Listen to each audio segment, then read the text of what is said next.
Bienvenue à toi soldat, si tu regardes cette vidéo, c'est que tu veux comprendre comment bien débuter sur Battlefield 6, le nouveau mastodonte du FPS tactique signé DICE. Et tu as raison. Dans les prochaines minutes, on va explorer ensemble toutes les mécaniques essentielles du jeu, depuis les bases de la lecture du champ de bataille, jusqu'aux astuces avancées pour maîtriser tes armes, comprendre les classes, personnaliser ton équipement et t'imposer en équipe. Battlefield, c'est pas juste un jeu de tir, c'est une expérience stratégique où chaque action, chaque tir, chaque déplacement peut faire basculer l'équilibre d'un combat. Et pour en profiter pleinement, il faut comprendre les fondamentaux. Alors installe-toi confortablement, respire un grand coup et prépare-toi à devenir un joueur efficace, précis et surtout conscient de ce qui se passe autour de toi. Les bases du champ de bataille. Avant de viser, avant de courir, avant de tirer, il faut apprendre à lire le champ de bataille. Battlefield 6 ne récompense pas celui qui tire le plus vite, mais celui qui comprend la situation avant d'agir. Le marquage, ta boussole d'information. Le premier réflexe à adopter, c'est le marquage des ennemis et des positions. Sur PC, c'est la touche A et sur console, la touche RB, R1. Selon ta configuration, chaque fois que tu repères un adversaire, une menace, un véhicule ou même une direction d'où provient un tir, marque-la. Tu vas me dire pourquoi ? Parce que ce marquage sert à toute ton escouade. Tu offres une information tactique en temps réel, même si ton allié n'a pas vu l'ennemi, ton marqueur s'affiche sur sa mini-carte. Et dans Battlefield, l'information, c'est une arme. Imagine-toi, tu es sur un toit, tu aperçois 3 ennemis traversant la rue, tu marques le premier, tu prends le deuxième de vue, mais ton marqueur reste actif un instant. Ton équipe sait maintenant où concentrer son attention et toi, tu viens d'éviter une embuscade. Le marquage te permet aussi de suivre la trajectoire d'un adversaire après un combat. Tu engages, il s'enfuit, marque-le, tu verras sa direction, tu pourras anticiper et souvent, tu le surprendras alors qu'il pense t'avoir semé. Petit détail, les marqueurs ont une durée limitée, mais tu peux les réactualiser. Et quand tu utilises une lunette à fort grossissement, le marquage est encore plus précis. En résumé, marque souvent, marquage intelligemment et considère toujours le marquage comme une extension de ton regard. Allez, on rentre dans le chapitre 2, lire la mini-carte, ton meilleur allié. Beaucoup de nouveaux joueurs se concentrent sur ce qu'ils voient à l'écran, mais les meilleurs joueurs Battlefield passent plus de 50% de leur attention sur la mini-carte.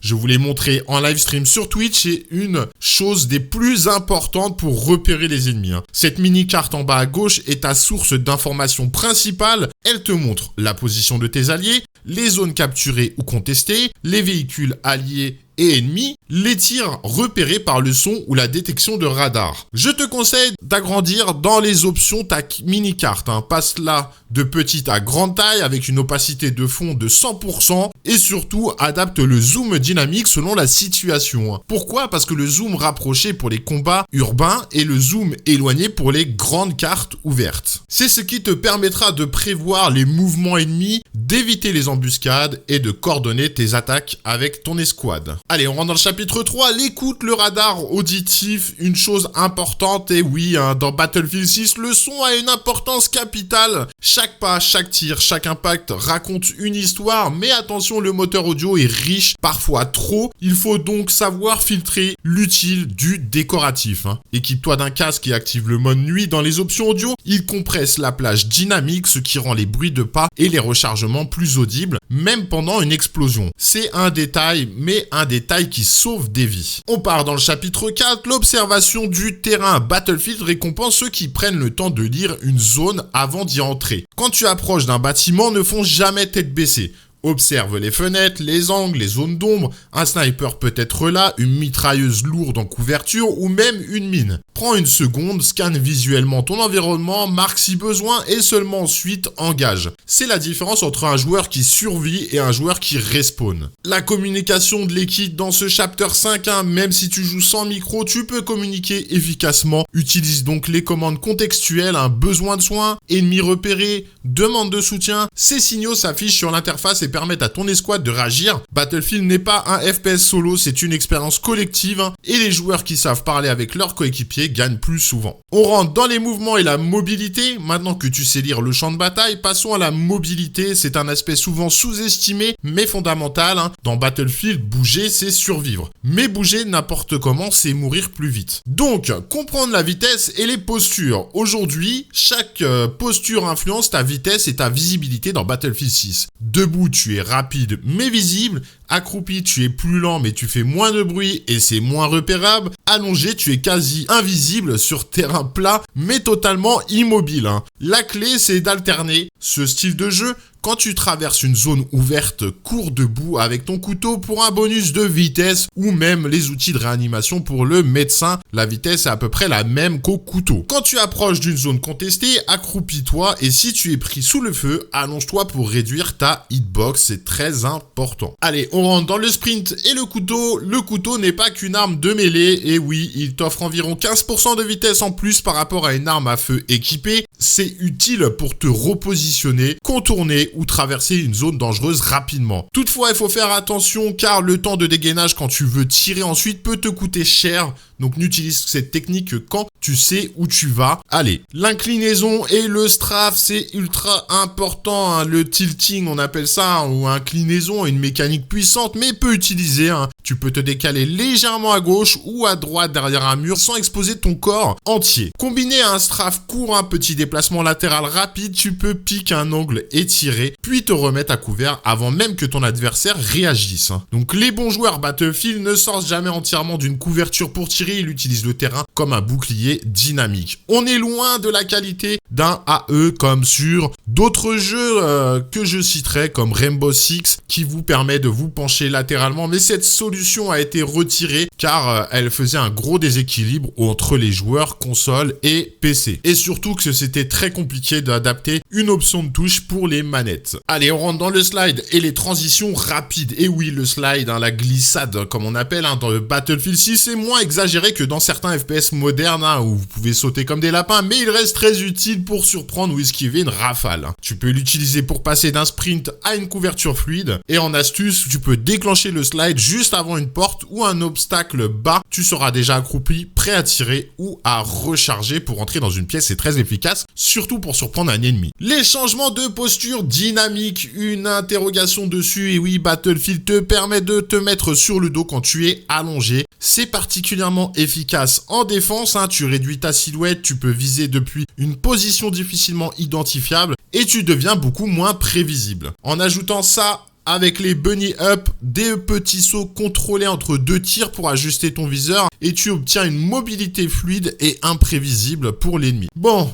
petite pause, on va respirer un bon coup avec tout ce que je viens de vous expliquer. Souviens-toi, un joueur mobile n'est pas un joueur pressé. Il est maître de ses déplacements, prendre une bonne respiration, ça fait du bien, je vous l'ai dit plusieurs fois pendant le live stream sur Twitch. Donc prenez le temps des fois de respirer, prendre un bon coup d'air frais et repartir. Ça vous permet d'analyser beaucoup de choses en un certain temps donné, ce qui vous permet d'identifier les objectifs que vous allez aller chercher avec votre escouade. Chaque pas doit être intentionnel et faites bien attention à ça. Allez, on rentre dans un gros chapitre, les armes et le recul. Je vous en ai déjà parlé dans les gadgets, les armes, le guide que je vous ai tout préparé. N'hésitez pas à aller voir la vidéo qui s'affiche en haut à gauche ou en fin de vidéo. Avant même de penser à viser juste, il faut comprendre comment les armes de Battlefield 6 fonctionnent. Chaque fusil, chaque mitraillette, chaque pistolet a une identité, un recul, une cadence, un pattern de dispersion et une portée efficace. On va rentrer dans chaque détail, donc on va commencer déjà par le recul vertical et horizontal. Dans Battlefield 6, le recul n'est pas aléatoire. Il suit une courbe prévisible, le recul vertical te pousse vers le haut, il se contrôle en tirant légèrement la souris vers le bas, le recul horizontal, lui, dévie ton tir à gauche ou à droite, c'est celui-là qu'il faut apprendre à sentir. Une bonne habitude consiste à aller au champ de tir, je vous l'ai déjà dit plusieurs fois, viser sur un mur et laisser ton arme tirer sans compenser. À ce moment-là, tu observes les traces des balles et ce qu'elles montent droit, part-elle à gauche,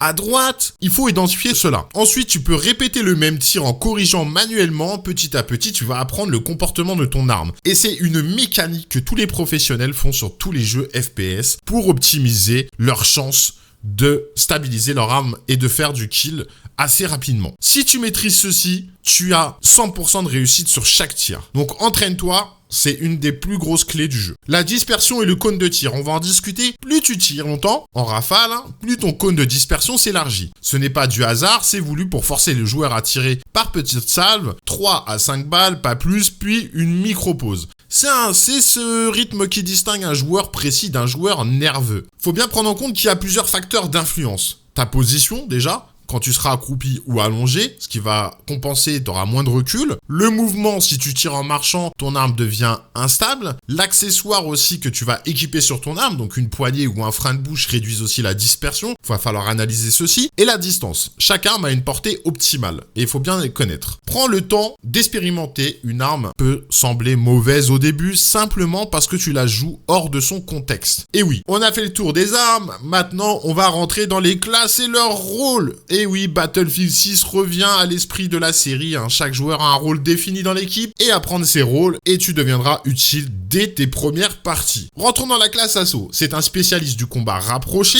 Équipé de fusils d'assaut ou de mitraillettes, il avance, capture et sécurise. Ton job, si tu joues cette classe, c'est prendre les positions et protéger tes coéquipiers en première ligne. On reviendra sur des tips concernant la classe assaut, car sur BF6, vu qu'on n'a pas les ravitaillements de munitions, je te conseille de prendre un gadget en seconde arme, ce qui augmentera drastiquement tes balles sur ton arme principale. La classe médecin, c'est le cœur du groupe. Et oui, parce que sans médecin, c'est le bordel. Quoique des fois tu vas jouer, tu vas avoir des médecins qui vont pas te réanimer. Mais tu disposes d'un kit de soins et d'un défibrillateur. Ta priorité de jeu, c'est de garder tes alliés en vie. Ne cherche pas forcément les kills.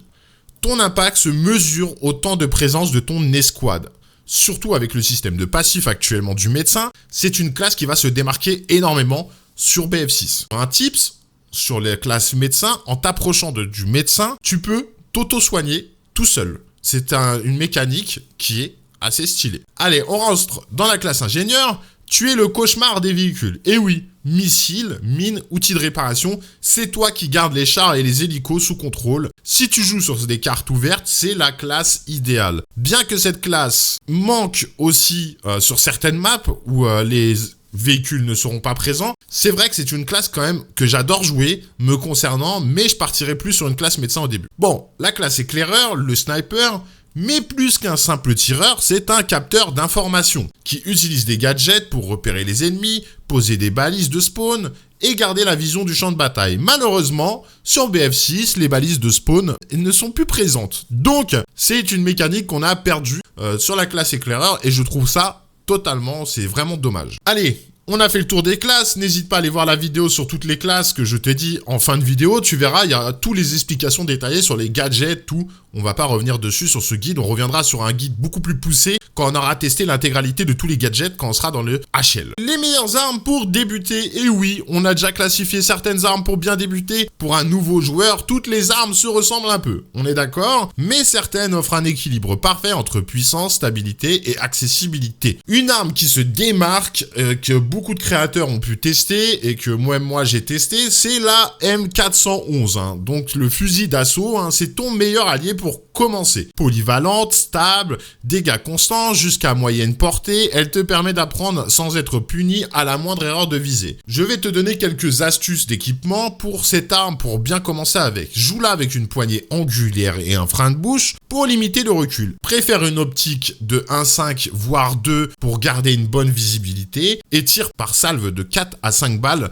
en cadence contrôlée. Quelques options d'armes qui peuvent être aussi intéressantes à jouer, le PBX-45, donc une mitraillette stable pour les combats rapprochés. Si tu es plus qu'AC, c'est une arme qui va se démarquer. Ensuite, tu as le DM7, le fusil semi-auto pour ceux qui aiment la précision, et le MCS-880, un fusil à pompe redoutable en intérieur. Et oui, c'est une arme qui s'est démarquée réellement sur la bêta où tu faisais énormément de kills avec, surtout que les succès de cette arme sont déverrouillables dès le début. Donc c'est une arme qui va être beaucoup jouée au début, donc faites bien attention au fusil à pompe dans les zones rapprochées. Ne te laisse pas piéger par les stats sur le papier. La meilleure arme, c'est celle que tu maîtrises te concernant. Donc, il y a plein d'objectifs à déterminer par rapport aux armes que toi tu veux. Donc, teste toutes les armes. Te limite pas à une arme et trouve du plaisir à jouer. Bon, on va rentrer dans la customisation des armes. Et oui, Battlefield 6 introduit un système de customisation dynamique. Tu peux changer ton viseur, ton canon, ton chargeur et ton accessoire en pleine partie. Et ça, c'est stylé. Comprendre le menu. Et oui, Et maintenant, la touche d'équipement rapide, généralement c'est le T sur PC, et tu ouvres le menu circulaire hein, et tu peux changer tes équipements en combat. Chaque direction correspond à un accessoire alternatif, n'oublie pas, et tu peux par exemple passer d'un viseur holographique à une lunette x3 instantanément selon la distance du combat sur laquelle tu veux définir ton style de jeu. Les choix stratégiques, et oui, il faut en discuter parce que les choix stratégiques au niveau du frein de bouche qui réduit le recul vertical,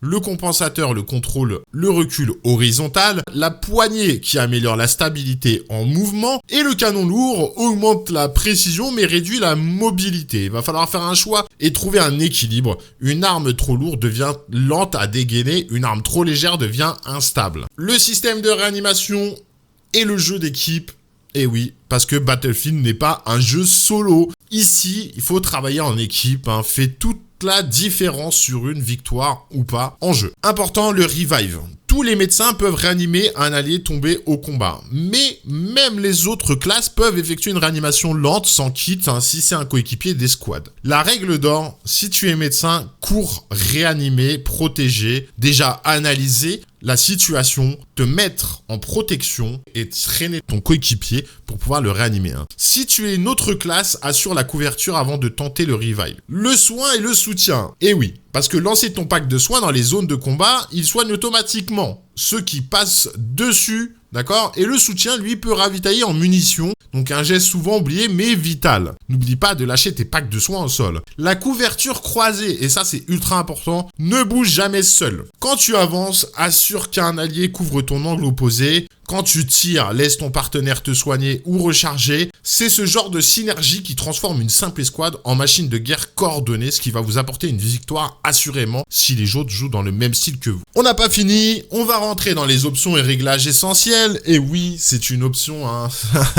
Il y a beaucoup de choses à dire. On va en discuter selon vos configurations. Une vidéo plus détaillée arrivera prochainement sur les meilleurs paramètres graphiques que j'ai pu tester. Donc je vous ferai un retour quand j'aurai finalisé cette vidéo après avoir testé le multijoueur. Et oui, parce que beaucoup de gens m'ont demandé pourquoi tu n'as pas fait ton avis, tes impressions sur le jeu. Parce que vous sortir une vidéo avec du bot sur une map, ça m'intéresse. C'est pas bon en fait. Il faut avoir l'impact des serveurs sur un moment T, te dire ok, est-ce qu'on va réduire la FOV parce que c'est trop dur à charger? Il y a des choses qu'on va retirer et qu'il faut absolument retirer. Mais voilà, tous ces paramètres arriveront dans une future vidéo dans le courant de la semaine qui suit le lancement. Bon, les paramètres du jeu sont souvent négligés et ça, c'est quelque chose que beaucoup négligent, hein. Beaucoup de gens négligent, mais ils déterminent ton confort et ta performance. Au niveau de l'affichage, vous pouvez activer le FOV, hein, donc le champ de vision entre 90 et 100 selon votre configuration. Si vous êtes sur une série 5000, faites-le. Si vous êtes sur une série 4000, faites-le. Si vous êtes sur une série 3000, oubliez.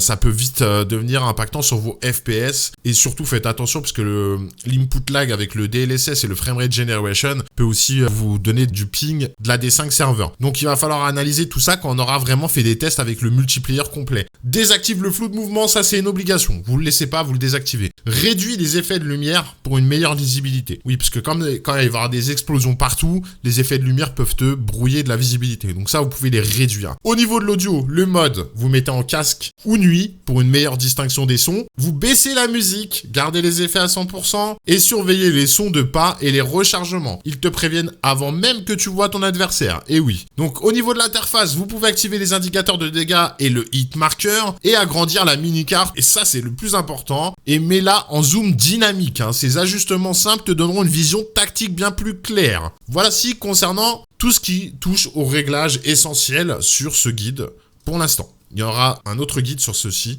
plus tard. Allez, on rentre dans le smooth aiming et les mécaniques avancées. Et oui, le smooth aiming, c'est la capacité à suivre un ennemi de façon fluide sans surcorriger ta visée. Et oui, ça pour ceux qui ne connaissent pas, vous allez apprendre ce que c'est. La sensibilité et zone morte. Quelque chose qu'il faut apprendre absolument. Commence par baisser ta sensibilité. Et oui, une souris trop rapide rend ton tir instable. Teste différentes valeurs jusqu'à trouver le point où tu peux suivre une cible en mouvement sans trembler. D'accord? C'est important de t'entraîner là-dessus. Et une chose que je vais vous dire en tant que joueur FPS, si vous jouez à d'autres jeux en parallèle, votre mémoire sensitive va être faussée. C'est-à-dire que si vous faites du BF, restez sur BF. Allez pas jouer à un autre FPS. Parce que c'est pas calibré pareil d'un jeu à un autre, avec le netcode. L'accélération de la visée. Vous désactivez cette visée. Ça sert à rien. C'est la pire chose que vous allez faire, c'est de la laisser activer. Elle fausse ton ressenti musculaire, d'accord, et complique la mémoire motrice. C'est quelque chose qui va vous fausser complètement. L'anticipation, ça c'est la clé de la réussite. Observe toujours la direction de la course de ton ennemi, pas sa position actuelle, ce qui va te permettre de pré-shot. Donc tu tires légèrement en avance sur si ta cible bouge latéralement. C'est la base du lead shot, on appelle ça. Allez, on rentre dans le sweet spot pour les snipers. Et oui, le sweet spot, c'est la distance à laquelle ton fusil de précision inflige des dégâts maximum. Chaque fusil a son propre palier. Par exemple, le SW10 est optimal entre 60 et 120 mètres. Apprendre ces distances et cale-toi dessus. Trop près, tu blesses sans tuer. Trop loin, la balle perd en puissance et en vitesse. Donc une petite astuce, tu peux tirer tu tires un premier coup d'essai, observe la chute pour le bullet drops de la balle et ajuste ton viseur en conséquence. Les modes de jeu, et oui, le conquête, on va commencer par le conquête, on a beaucoup de choses à dire, donc le mode emblématique, 2 équipes, plusieurs points à capturer et à tenir. Ici, la coordination prime sur les kills. Vous avez le mode percé, donc les attaques doivent progresser d'un secteur à l'autre pendant que les défenseurs les retiennent. Un mode intense, parfait pour travailler ton positionnement et apprendre les cartes aussi. Le portal, un bac à sable géant où la communauté recrée les anciennes cartes et règles. Et oui, régler bien sûr. Et c'est aussi un excellent endroit pour s'entraîner et tester tes armes. La progression et les serveurs. Et oui, on va en parler parce que la progression repose sur l'expérience et l'XP gagné à chaque action utile. Donc soit tu captures soins, réanimation, soutien, destruction de véhicules. Le système récompense l'utilité, pas seulement les kills. D'accord ? Choisis aussi bien ton serveur, certains privilégient les modes rapides, d'autres le réalisme, et les serveurs communautaires sont souvent plus stables et mieux administrés. Conseils et stratégiques. Et oui, pour bien débuter, je vais vous donner quelques tips. Ne cours pas après les kills. Joue les objectifs. C'est une erreur que tout joueur débutant fait. C'est la pire erreur que je vois à chaque fois que je joue à un BF. Tout le monde veut faire des kills, ça ne sert strictement à rien. Jouez les objectifs, jouez en teamplay. Reste proche de ton escouade. Les solos se font tout le temps éliminer vite, surtout si tu débutes dans un jeu tel que Battlefield. Apprends une carte à la fois. Et oui, maîtriser une carte, ça demande énormément de jeux sur une même carte.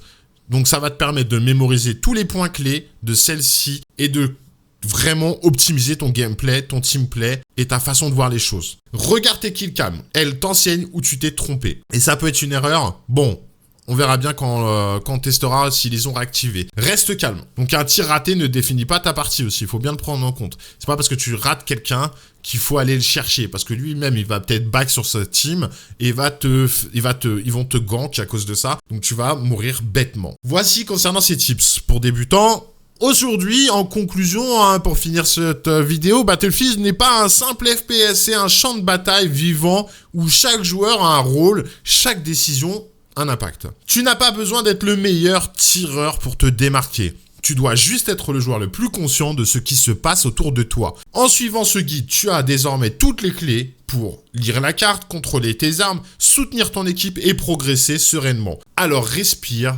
Charge ton arme et souviens-toi, dans Battlefield, la victoire ne se crie pas, elle se construit. Je vous souhaite à tous et à toutes une bonne journée. C'était Xoss93. Ciao!